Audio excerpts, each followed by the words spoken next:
It is my pleasure to be with all of you today. Thank you for your attendance. I'm honored to be here today with Director Lisa Haber of Crime Stoppers of Florida, along with Kelly McLaren, the Hillsborough County Sheriff's Office Director and Coordinator. Debbie Carter is behind me, President of Crime Stoppers.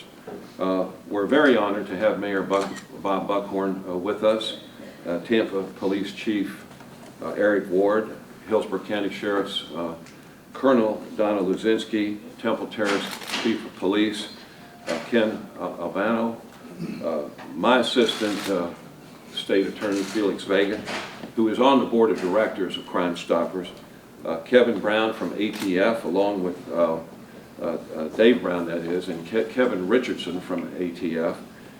This morning we are honored to... Attention.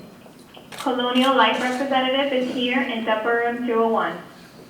We're not honored to represent Colonial Life, but we are honored to unveil what we believe will be a significant step in making our community safer from illegal gun violence. We also are proud to have with us Sharon Fiola from the FDLE, who is the Special Agent Supervisor.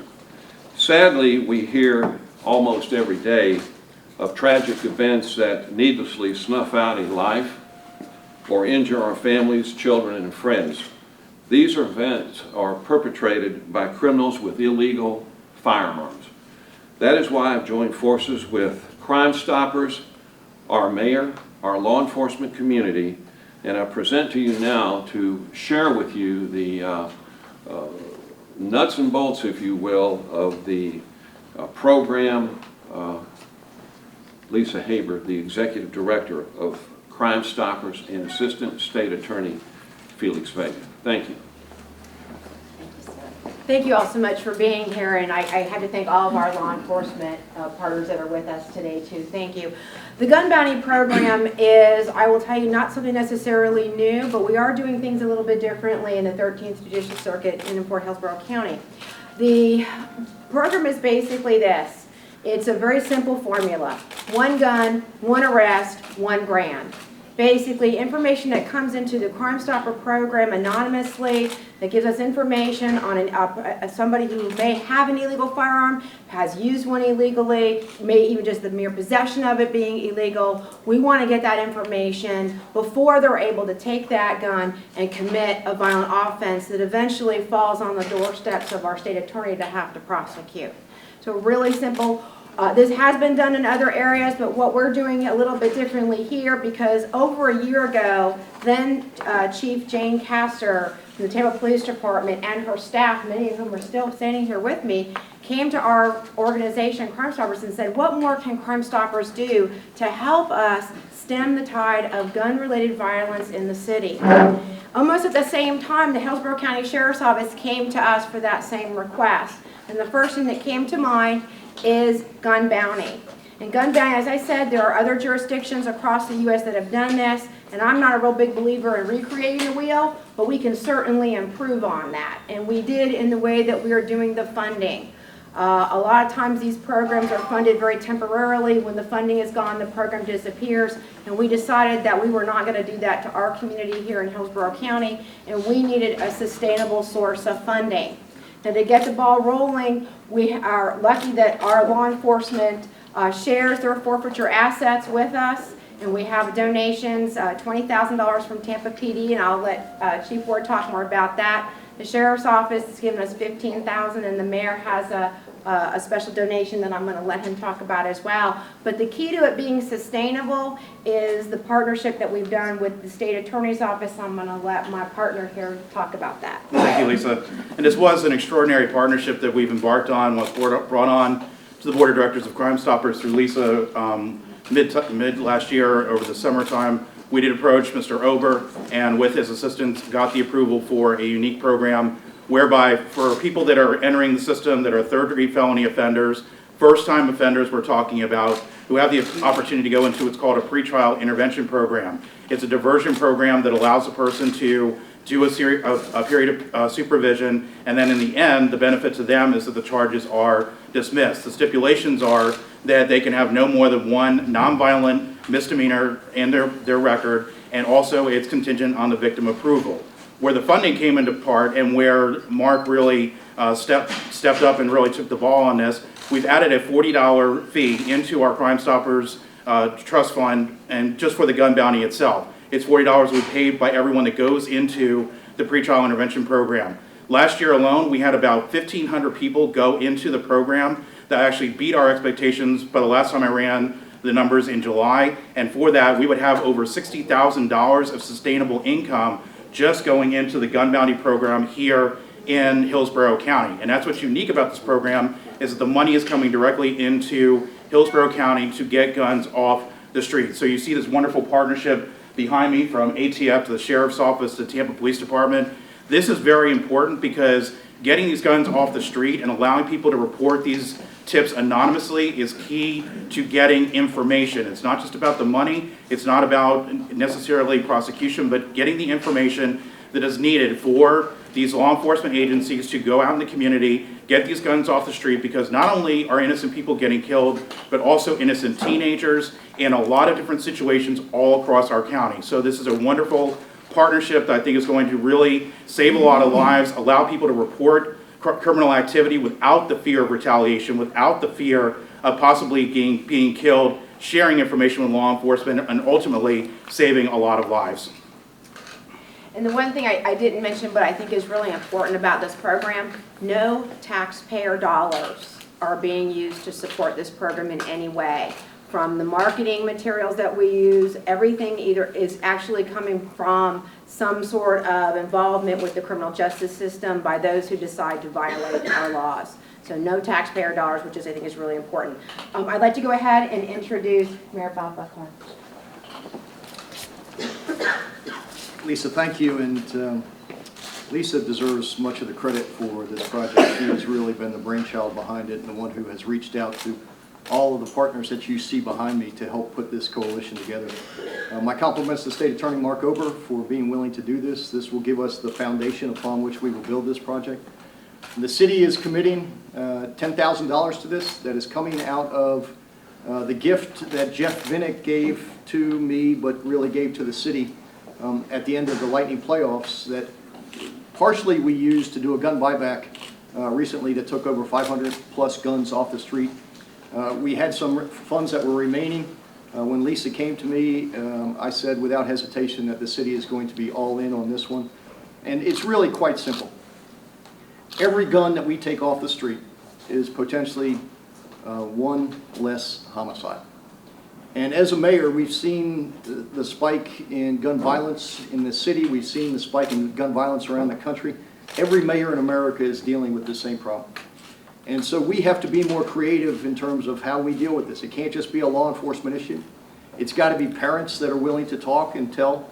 It's got to be students and peers who know young people who may have guns, because they may be the next victim.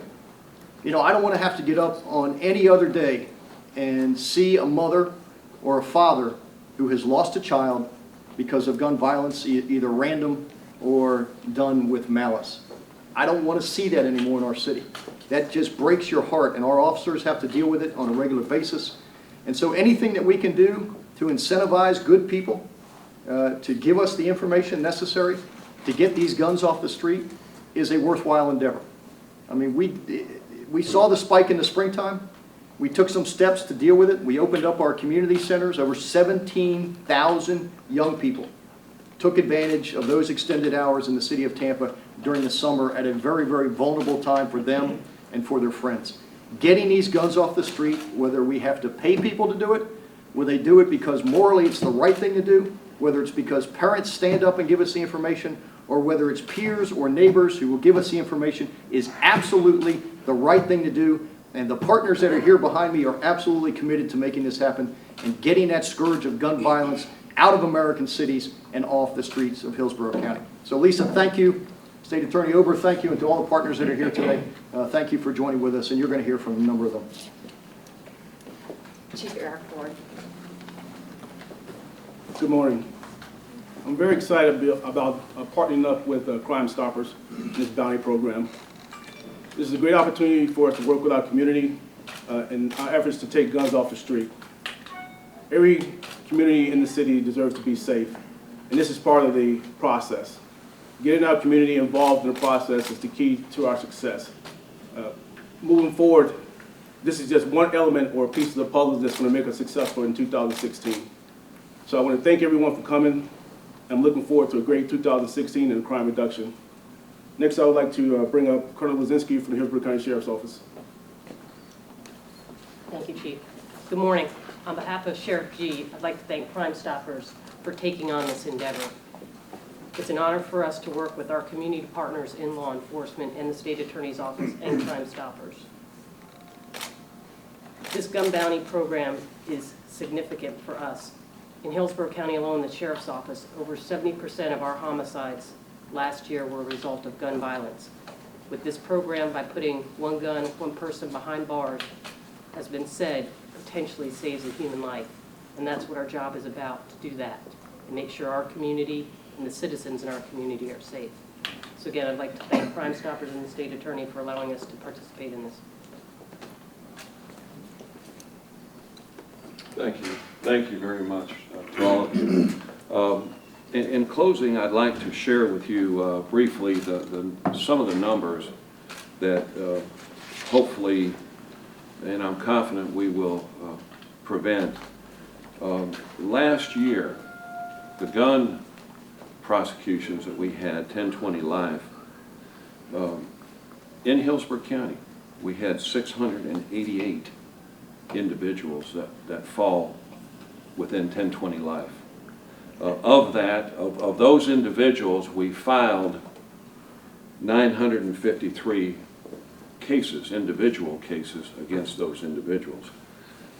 You may not think about it unless you're a victim at times, but in the calendar year of 2015, we had 280 referrals for thefts of firearms. But when we talk about this program, we are talking about individuals that commit a crime, whether they're felons or individuals with no record that rob a convenience store, rob a citizen.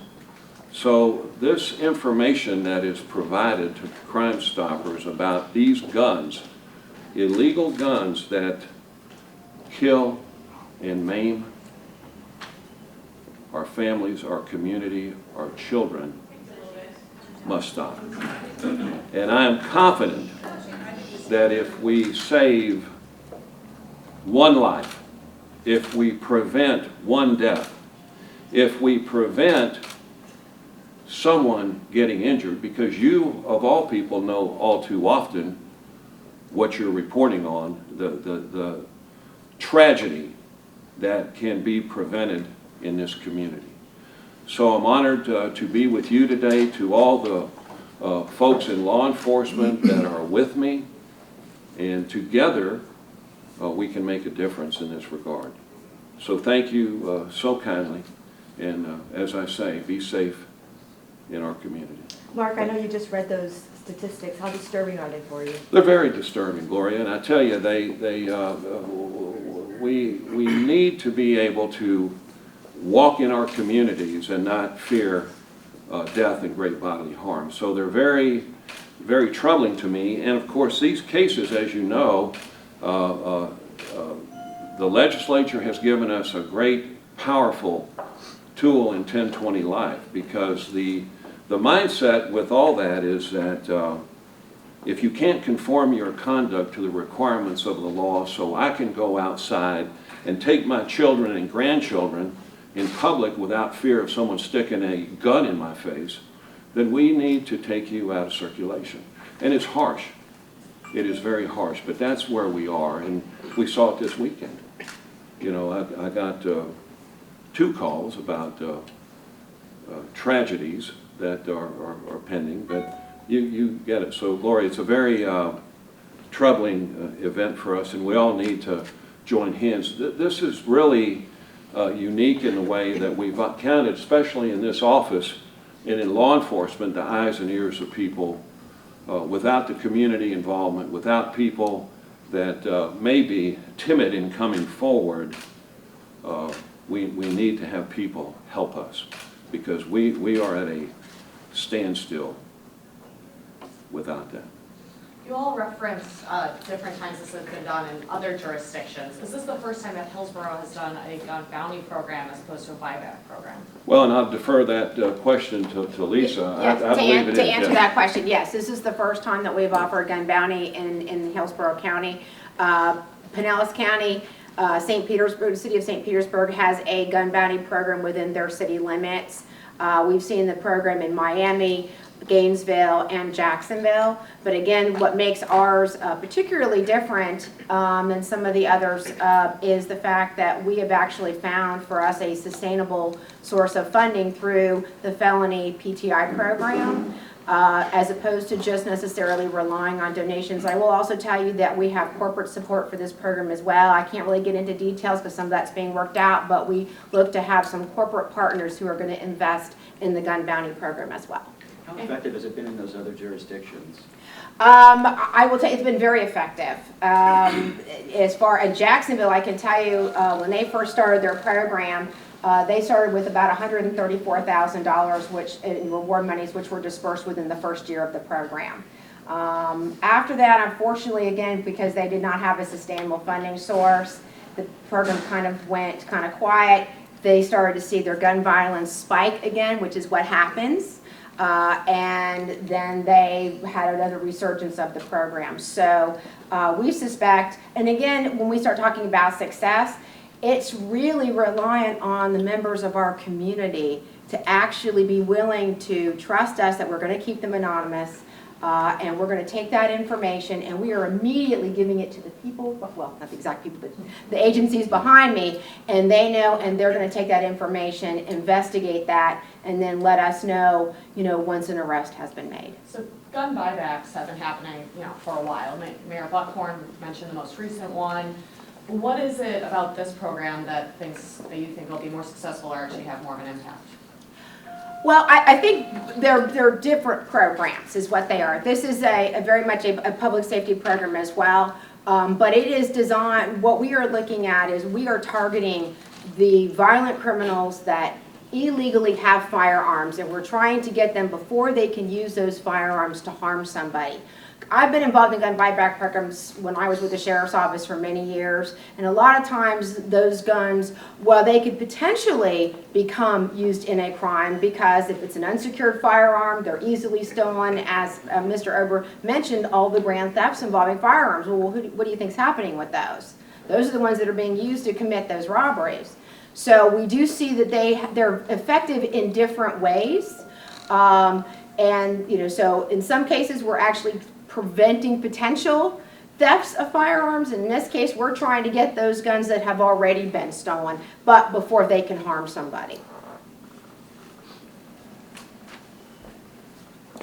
Any other questions? And you can, of course, look up the success of these other programs at Jacksonville and whatnot. You can crunch the numbers on all that, but this is unique because we are funding it through people that are involved in the criminal justice system that, quite frankly, have been given a break by going into the pretrial intervention program, and I am happy that we're able to sustain this program and make a difference. Again, if we can save one life and prevent our families from being horribly injured, if we can prevent that, we have done well here. So thank you so kindly for your attendance today.